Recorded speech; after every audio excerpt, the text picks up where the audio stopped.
Hey Caprice, thank you so much for joining me today on our very first interview live like this for Love Thy Body Project. It's super exciting to have you here. Usually it's just a live with one person, so to have the two of us actually chatting is amazing. Can you tell me a little bit about what it is you've been up to over the last few weeks in isolation? Oh, but there's been a lot of readjustments as for everyone. This home study thing, I'm still trying to get used to. It's unbelievable. I have my two 6-year-olds, and now I'm playing Professor Cap right now. Some of these answers I don't even know, and I'm thinking, holy smokes, this is schooling for a 6-year-old, and I don't know some of these answers. It's so embarrassing. but we're working around it. Also, just entertaining two 6-year-old boys is, oh wow, that's an adjustment. Absolutely, yeah. So like I said to you before, I've been homeschooling for just over a year, but we homeschool a 4-year-old. One's just turned 7 and one is just turned 11. So I know what it's like. We're having two boys that just want to like run around and jump around and be everywhere. My husband is actually like containing them right now, so I can speak to you. Oh my, yeah, exactly. Well, I have one right here. Say, what, honey? What, honey? Mommy, I don't know something. I don't know something. Can you come speak to my 5 minutes break? Okay, honey. Okay, I'll be up in a second, honey. Okay, I just have to do this interview. he's doing his studies and he doesn't know an answer, so he wants me to go help him. Oh, bless him. I know. Anyways, exactly. So at least your husband is trying to entertain them whilst we do this. Yeah. But it's full on. They have so much energy, these kids. I've never appreciated school so much as I do now. I know. Wow. It's amazing, isn't it? How like, you kind of take it for granted, don't you, when they're in the school? You just think the teachers, and then sometimes you even complain, don't you, that they're not doing their job properly. But when you've got them there 24/7, you kind of realise, imagine having a class full of 6-year-olds. Like, what would that be like? I don't know how they do it. I don't know how they contain. I don't know how they make them all just even pay attention. It's unbelievable. A totally newfounded respect for schools and teachers. And I'm not joking. It's really difficult, really. Whew. Yeah, it is, absolutely. So it's kind of like as well, you've got to juggle that home life, work life as well. All of a sudden, where like you've got the kids running around while you're trying to take like you just had your son, which is absolutely fine. It just shows, doesn't it, that we have to, as mums, we work, our children are there in the background, and we've got all of these balls juggling at the same time.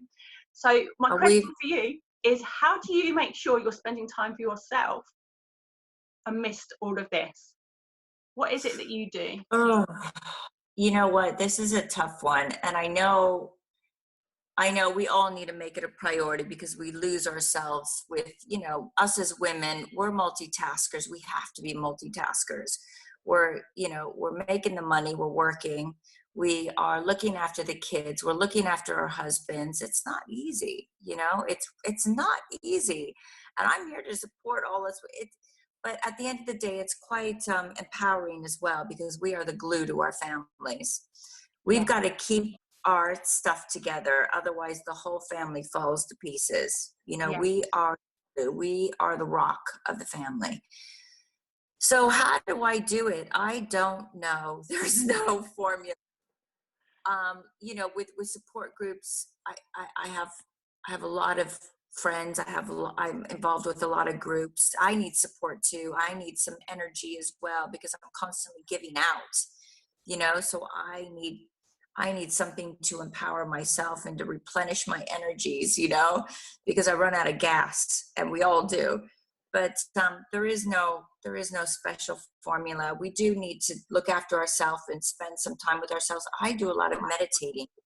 Yes, I meditate every morning and before I go to bed. It's like a ritual type thing.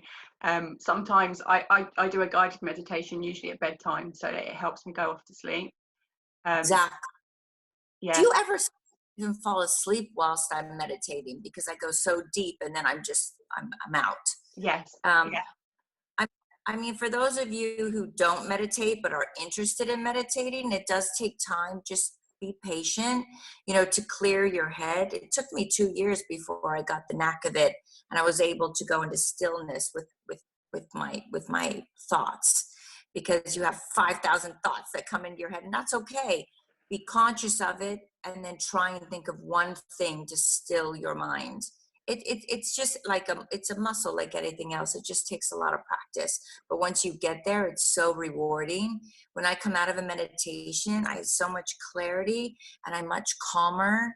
I make better decisions. I don't understand how it works. And a lot of people might think it's hocusy pocusy, whatever, who cares? It works. I'm telling you, it works. How it works, and I'm agreeing, absolutely agreeing. I do it every morning. It's the first thing I do in the morning, is I just take that time, because your mind's already quiet really then, isn't it? So I just take that time to kind of use that moment to compile all my thoughts and clear my mind, and just focus on what I want to do that day, what I want to get done and achieve. And then it's kind of more clear, and I feel much more relaxed getting up a little bit earlier before the children, having had taken time for myself before all the chaos starts to happen in the house. I can't deal with the chaos too. It just helps you deal with it better. Yeah, you're definitely much more calm, aren't you? Much more approachable. Yeah, without going off screaming like a maniac. Yeah. Which sometimes happens. It happens sometimes.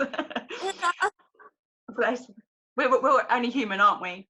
So, having grown up, you grew up in America. Am I right to say that you were Miss Teen California? Yeah, I was. Yeah. Bless. Yeah. How did that feel? And how old were you when you were Miss Teen California? Oh my goodness, I can't remember. I was either 15 or 16, and I mean, for me, I didn't really like doing these beauty pageants. I was a bit of a tomboy. I'd rather be playing sports and not putting on makeup and putting a can of hairspray in my hair and practicing saying the right answers to the question. It's all a bit silly, but for my mom, it meant something. She loved it. Yeah. So when I won Miss Teen California, I was happier actually for my mom, because I mean, she was on cloud 9 for probably a year. But I have to tell you, with these teen pageants, with this particular pageant, is where I got discovered. And I would never have thought of going into modeling. I would never think of being a model when I was younger. And so that's where I was discovered. And this woman came up to me and she said, listen, you can make a lot of money modeling. And I thought, really? And then off I went to the agency, and then I went to New York, and then from New York I came here to London, and then the rest is history. Yeah. So it's kind of like doing something for your mum kind of helped you out in the long run as well. So that's really cool. And it's always nice to do things for other people, but you need to make sure that it's aligned with your values, don't you, as well? You need to make sure that what you're doing is definitely aligned. But as a young teenager, you would just do it for your parent at the time. Yeah. So it also brought you lots, obviously you just said it launched your modeling career. You went off to New York. I love New York. I went twice in 1 year because I just was like, oh, this place is amazing. And then to the UK. But I suppose the weather for both of those places isn't too dissimilar anyway. So it's like you've gone from somewhere sunny and kind of climatized before you got to the UK. So that's pretty cool. And then I was looking, and you've been in theatre, on different movies, you've had a music career, you've got your successful, I nearly just said the wrong word then, successful business. So you've got like you've had your finger in like all the pies, and you've tried absolutely everything out and like launched these different careers. What one was the one that you were really aligned with? Well, I think now at this in my life, I have to be realistic. Modeling and, the modeling, that's obviously, when you turn 30, you've got one foot in the grave, regardless how successful you are. So you have to be realistic to that. I have been able to dive back into my acting career, because I think, this is one thing I tell all my friends, and when I do my seminars, is it's never too late to start a new business or to start something. I don't care what age you are. you're your own worst enemy. You're the only one stopping you from doing anything. And that's 100% true. Yeah. And because I was a bit fearless, and I went for the acting again, because I did a lot of acting in my 30s.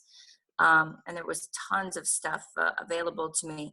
But ironically, being 48, there's so much more available, and now a lot of people aren't doing it, so the competition is less. So I'm getting these fantastic roles, that's, you know, really meaty roles, when when I was in my 30s, I was only getting the babe roles. There was a Yeah. stereotype, really. Yeah. So, you know, for me, having no fear and not being scared of change, I went for it, and it's worked out well. I've done quite a few things in the last year.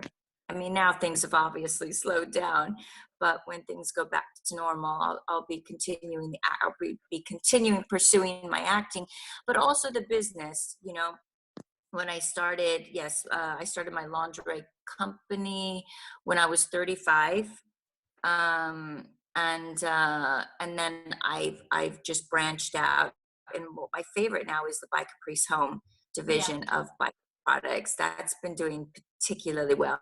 Even right now, I think everyone is a bit bored and they want to redo their bedrooms, so the business is actually stabilized. It's still, you know, we're still shifting the same numbers. I was a bit worried. I thought, oh my goodness, you know, I've got mouths to feed, I've got, you know, employees to pay, but it's still, people want to redecorate their room. They're still, you know, buying bedding. So that's particularly successful. Thank goodness. Yeah. And with me, with my business, I've just at the moment, if I can't earn what I was earning, I'm just concentrating on how I can build that in the future, what I can do and move forward for. So my mindset is clear. My mindset is all about, okay, it can't happen right now. I can't maybe do this right now because of the situation I'm in, but I can make sure that when I come out of this, I'm going to go boom, and that's it. And so my mindset is really clear where I'm going. And it's funny because you spoke about your lingerie. So I work for Ann Summers, and have done for a number of years. And for me, when you get dressed and you're dressing to go somewhere, or even just on a normal day, to feel really good about yourself, for me, the lingerie is the most important part. What you are wearing underneath your clothes. If you're wearing some, like, you know, like granny pants and an old white bra that looks grey, you're not going to feel very comfortable and sexy in that. So just to put on something that just feels nice on your skin, and that looks nice, that shapes nice, it just makes you feel that much more sexy. And you know and what?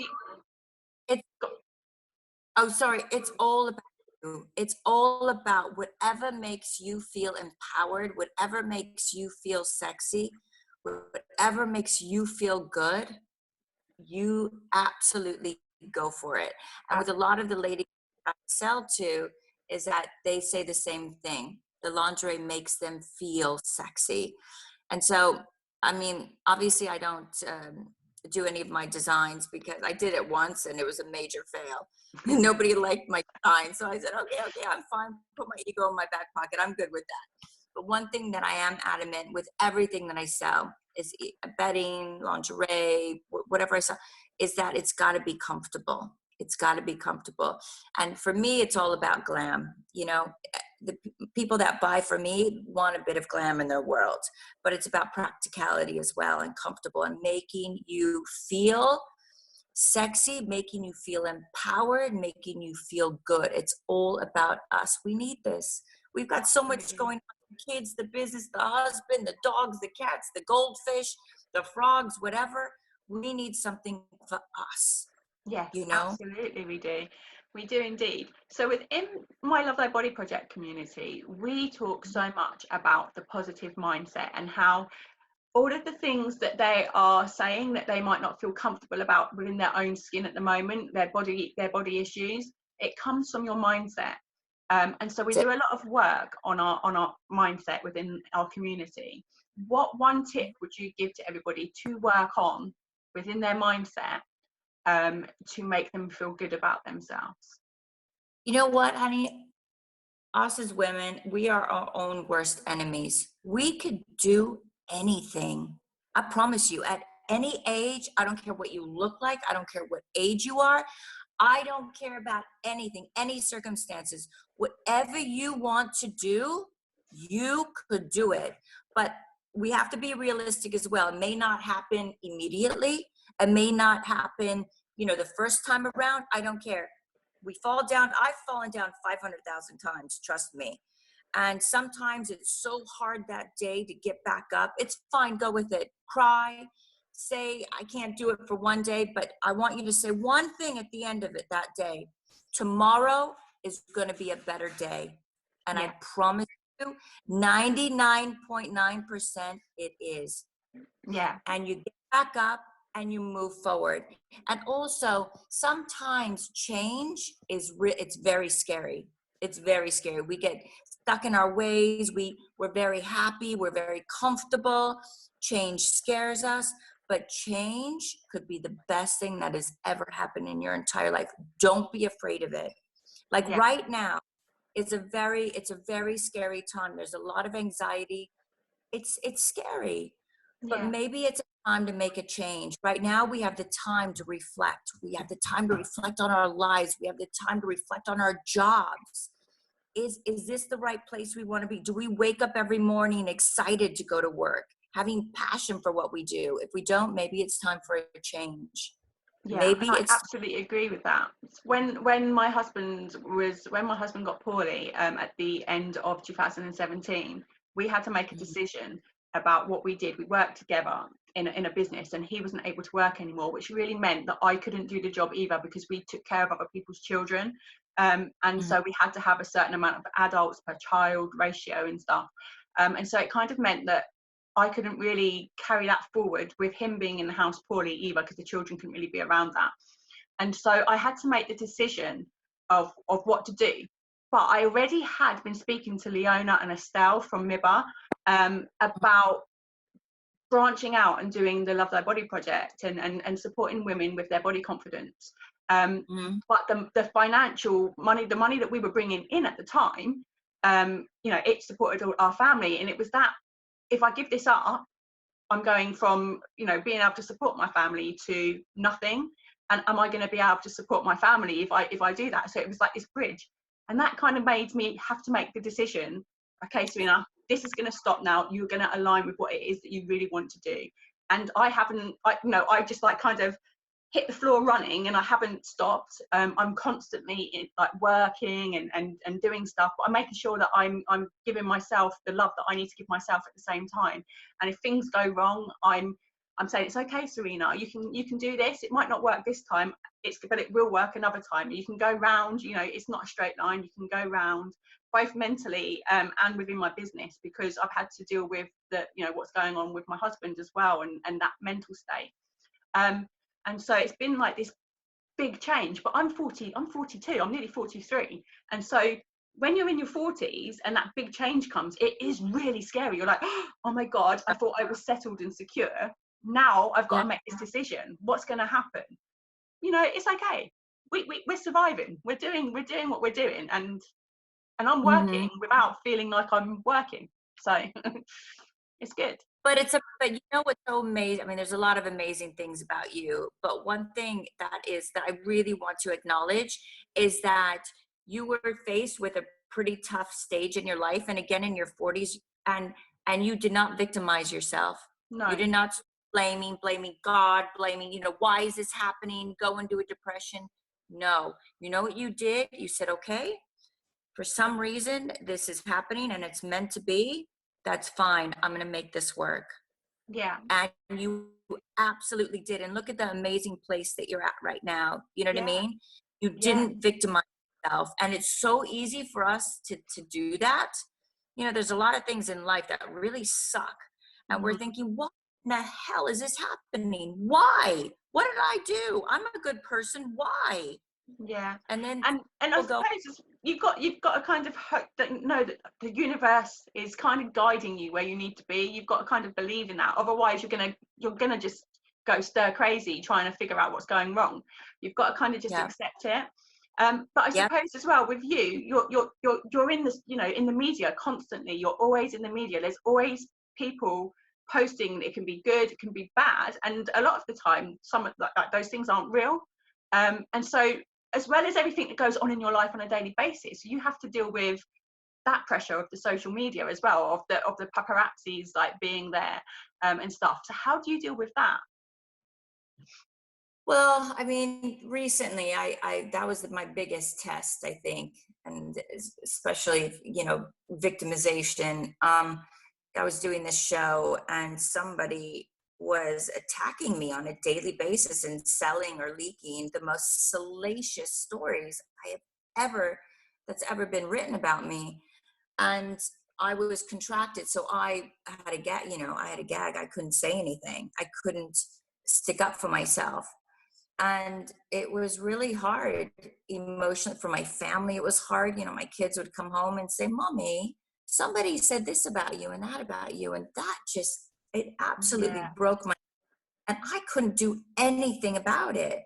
I just yeah, had to keep on taking the punches, and that was really, really hard. And my first reaction was, why is this happening to me? I do tons of charity. I try and help as much people. Why is this happening to me? Why is this person leaking this heart? Well, I knew why they were leaking it, but you know, how could they get away with this? And then I just stopped, and I shut down my Twitter account because I didn't want to give the haters a platform. But the haters were happening because of all these salacious stories that was happening. You know what I mean? So it was yeah, just, and it was happening for about a month. And finally, I just said, okay, I've had enough, and I took action. yeah. And and I didn't do the show anymore. And a lot of people would never do that. No, You know, they just carry on through or whatever. they would compromise their mental health and their Yeah. family. But I just wouldn't do No, that. and that is so true. You shouldn't ever compromise your own mental health, because that leaks out into your family as well, doesn't it? And I suppose when your children are seeing things in the paper, as a mum, I've got 5 children, and as a mum, like, I'm quite, you know, if a teacher tells my children off and or says that my children's done this, if I think it's justified, you know, I'm okay. I'm like, okay. Yeah, If I exactly. think that somebody is like being vindictive or hurting my children in some kind of way that isn't right or needed at that time, I turn into some kind of tiger. Like, I don't know what happens to me. Exactly. I just turn into a tiger. And Exactly. yeah, my kids are always like, my mum told you. Yeah, but, exactly. but yeah, to have your children pick that up and read it, you can't, all you can say to them is, you know, look, this isn't real. You know, mummy, this isn't real. Somebody's done nasty stories about me, and hope that they understand that within that media sense. And so to just walk away from what you were doing, what you were contracted to do, and say no more, I think was the bravest thing for you. Definitely the absolute bravest thing for you to do. Nobody has done that. No, there's no way anyone would do that. But it was so bad. These stories, it was relentless. Sometimes twice a day, saturated in the. Anyways, I just yeah, my mental health just deteriorated quite fast, and I just said, I can't. Enough. I'm not going to take the punches anymore. And so, as elegantly as I could possibly do, I just yeah, I took action. And it was Yeah. the best thing I ever did in my entire life, is to stand up for myself, stand up for my family, and do not let anyone just keep on punching at me and punching at me. No way. No way. I will never ever let it happen again. No way. And then because we both spoke at the Mibber Awards, which was an amazing event, wasn't it? It was absolutely amazing. And I was asked to speak, and then when they announced that you were speaking, I was like, oh my gosh, how it's my first ever speaking, like big speaking event. How am I going to speak when Caprice is speaking? And I had that like self-doubt, that limiting, you know, my self-belief kind of just went, oh, but I was excited as well at the same time. And I was like, no, Serena, you can do this. Like, it's Caprice. She's fine. She's going to be empowering. I'd already met you already at the Farnborough Expo. So I already knew that you were a lovely lady and it was going to be amazing. But then when we both spoke, and I'd spoken about the importance of social media and how you need to love who you are, and social media just has all of this stuff coming to you all the time of how you should look, how you should feel, but what's important is what is in your heart. And you kind of then just like spoke, and it kind of just did this thread of what we both spoke about, and about the power of social media and how we could use that for positive rather than the negative. Absolutely. And it just, I was blown away. I was really blown away by it. So I was just like, oh my goodness. It's just like we've got this I thought you were amazing though. I mean, amazing. You didn't even look nervous. Oh, do you know what I made? I think I made a mistake because I practiced what I wanted to say, and it was my own story, so I didn't need a piece of paper. Yeah. But because I had written it down, and then they said you could keep it on the board, and it was my first time ever speaking, I didn't move from that board. I was just like that because my paper was there. But I didn't need it. But it was just, I don't know, I just felt like I kept gravitating back to the board. Whereas you obviously, you owned the stage, but much more experience. Yeah, 500,000 times. I mean, it is scary to do what we did in front of all those people. That's scary. You did amazing. Absolutely. Maybe in your own mind you thought you messed up, but us looking at you and listening to you, you definitely didn't mess up. You moved everyone. Oh, it was brilliant. And I was just, it's just so nice to know that we were aligned with what we were talking about, but it come from completely different ways. My experience was to do with me growing up. Yours was to do with what was happening to you in that kind of moment. But it kind of aligned, and it was, it was amazing. And they were so quiet for while you were talking. And my dad actually messaged me because my husband went live when I spoke. And my dad messaged me a really lovely message back, and he said, Serena, you could hear a pin drop while you were speaking. They must have been so engrossed in what you were saying. I'm so proud of you. I was like, thanks, Dad. Like, for my dad to say something like that was just amazing. Exactly. So you have to give yourself a pat on the shoulder there. Are you joking? Seriously. It was the recognition from my dad that made it that much more like special. So I think that's all of my questions at the moment that I've got for you. So I don't know if you've got one powerful affirmation that you would give to people to use, what would you say to them to use every morning when they wake up, or if they're feeling a bit low, what can lift them up? No, if you are feeling a bit low, we have to be realistic. Sometimes it's just go with it. Sometimes you need to just go with it, but you have to at the end of it say tomorrow is going to be better. Yes. And really believe it. And I swear to you, it will be. And right now, just know, ladies, everyone's in the same boat. We're all supporting each other. It sucks right now. It does. But then I think we're going to get a lot of positives from it as well. Once we come out of it, and know that we are going to come out of this, and we're going to come out of this better. Maybe you'll be enlightened. Maybe you'll have this epiphany and you'll want some change and not be scared of change. It'll be the best thing you've ever done in your entire life. We're all looking after our environment. We're being nicer to our communities. We're looking after our health better. We're eating better. I think there's a lot of good, and I think that maybe the universe or God, I don't know, whatever you want to call it, said, okay, guys, that's enough. I'm tired of you all sitting at the dinner table and looking at your phones and doing text messages and destroying your environment and being mean to each other. Now I'm going to sock it to you. We've got to go back to the basics now. Yeah. And that's exactly what's happening. And trust me, we are going to get through this, and it is going to be better. And it's up to you what you bring from this. Enjoy this time alone. Enjoy this time with your family. Enjoy this time to be more creative. Enjoy this time to be with you, and try and extract the good out of it. Try and extract. It's all up to you. I can't make you do it. You have to make good positive change in your life. Exactly. And that is exactly what we teach when people come into our